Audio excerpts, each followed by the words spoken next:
The Giver, Chapter 3.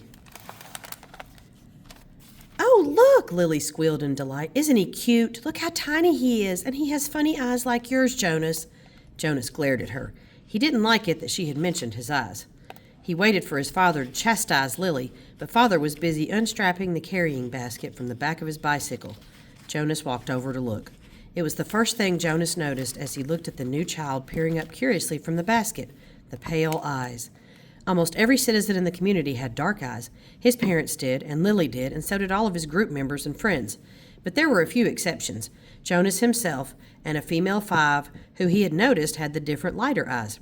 No one mentioned such things. It was not a rule, but was considered rude to call attention to things that were unsettling or different about individuals. Lily, he decided, would have to learn that soon, or she would be called in for chastisement because of her insensitive chatter. Father put his bike into its port. Then he picked up the basket and carried it into the house. Lily followed behind, but she glanced back over her shoulder at Jonas and teased, "Maybe he had the same birth mother as you."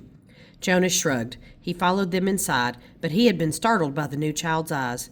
Mirrors were rare in the community. They weren't forbidden, but there was no real need of them, and Jonas had simply never bothered to look at himself very often, even when he found himself in a location where a mirror existed. Now, seeing the new child and its expression, he was reminded that the light eyes were not only a rarity, but gave the one who had them a certain look. What was it? Depth, he decided, as if one were looking into the clear water of the river, down to the bottom, where things might lurk, which hadn't been discovered yet.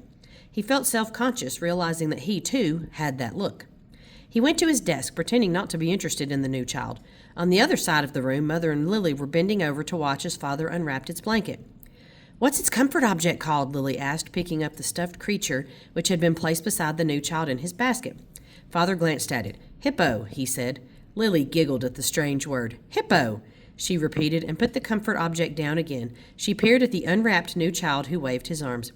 "I think new children are so cute," Lily sighed. "I hope I get assigned to be a birth mother." "Lily," Mother spoke very sharply, "don't say that. There's very little honor in that assignment." "But I was talking to Natasha. You know, the 10 who lives around the corner. She does some of her volunteer hours at the birthing center, and she told me that the birth mothers get wonderful food, and they have very gentle exercise periods, and most of the time they just play games and amuse themselves while they're waiting. I think I'd like that," Lily said petulantly. 3 years, Mother told her firmly. 3 births, and that's all. After that, they are laborers for the rest of their adult lives until the day that they enter the house of the old. Is that what you want, Lily? 3 lazy years and then hard physical labor until you are old? "Well, no, I guess not," Lily acknowledged reluctantly. Father turned the new child onto his tummy in the basket. He sat beside it and rubbed its small back with a rhythmic motion. "Anyway, Lily Billy," he said affectionately, "the birth mothers never even get to see new children. If you enjoy the little ones so much, you should hope for an assignment as nurturer. When you're an 8 and start your volunteer hours, you can try some at the nurturing center," Mother suggested. "Yes, I think I will," Lily said. She knelt beside the basket. "What did you say his name is? Gabriel?" "Hello, Gabriel," she said in a sing-song voice. Then she giggled. "Oops," she whispered. "I think he's asleep. I guess I'd better be quiet." Jonas turned to the school assignments on his desk. Some chance of that, he thought. Lily was never quiet. Probably she should hope for an assignment as speaker so that she could sit in the office with the microphone all day making announcements. He laughed silently to himself, picturing his sister droning on in the self-important voice that all the speakers seemed to develop, saying things like, "Attention! This is a reminder to females under 9 that hair ribbons are to be neatly tied at all times." He turned toward Lily and noticed to his satisfaction that her ribbons were, as usual, undone and dangling. There would be an announcement like that quite soon, he felt certain, and it would be directed mainly at Lily, though her name, of course, would not be mentioned. Everyone would know. Everyone had known, he remembered with humiliation, that the announcement, "Attention! This is a reminder to male 11s that objects are not to be removed from the recreation area and that snacks are to be eaten, not hoarded," had been specifically directed at him the day last month that he had taken an apple home. No one had mentioned it, not even his parents, because the public announcement had been sufficient to produce the appropriate remorse. He had, of course, disposed of the apple and made his apology to the recreation director the next morning before school. Jonas thought again about that incident. He was still bewildered by it. Not by the announcement or the necessary apology. Those were standard procedures, and he had deserved them, but by the incident itself.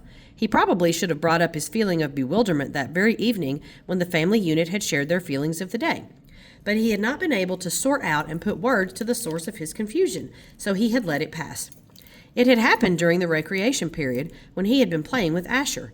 Jonas had casually picked up an apple from the basket where the snacks were kept, and he had thrown it to his friend. Asher had thrown it back, and they had begun a simple game of catch. There had been nothing special about it. It was an activity that he had performed countless times. Throw, catch, throw, catch.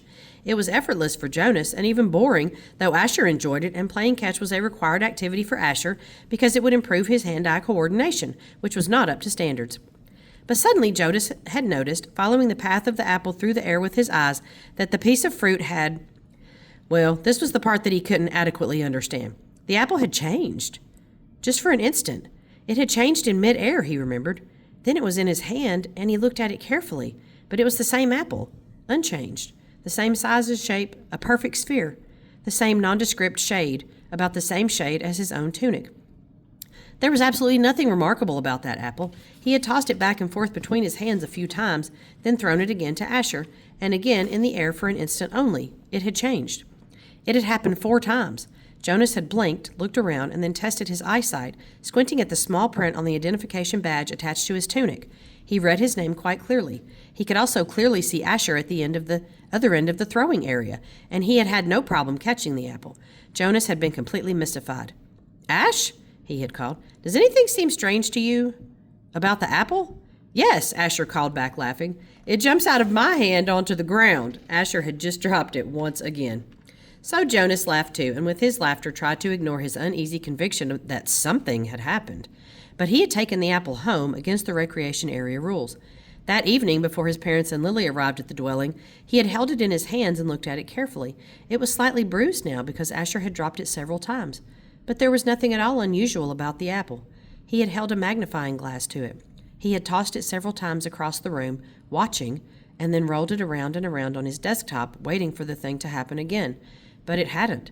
The only thing that happened was the announcement later that evening over the speaker, the announcement that had singled him out without using his name, that had caused both of his parents to glance meaningfully at his desk where the apple still lay. Now, sitting at his desk, staring at his schoolwork as his family hovered over the new child in its basket, he shook his head, trying to forget the odd incident. He forced himself to arrange his papers and try to study a little before the evening meal. The new child, Gabriel, stirred and whimpered, and Father spoke softly to Lily, explaining the feeding procedure as he opened the container that held the formula and equipment. The evening proceeded as all evenings did in the family unit, in the dwelling, in the community. Quiet, reflective, a time for renewal and preparation for the day to come. It was different only in the addition to it of the new child with his pale, solemn, knowing eyes.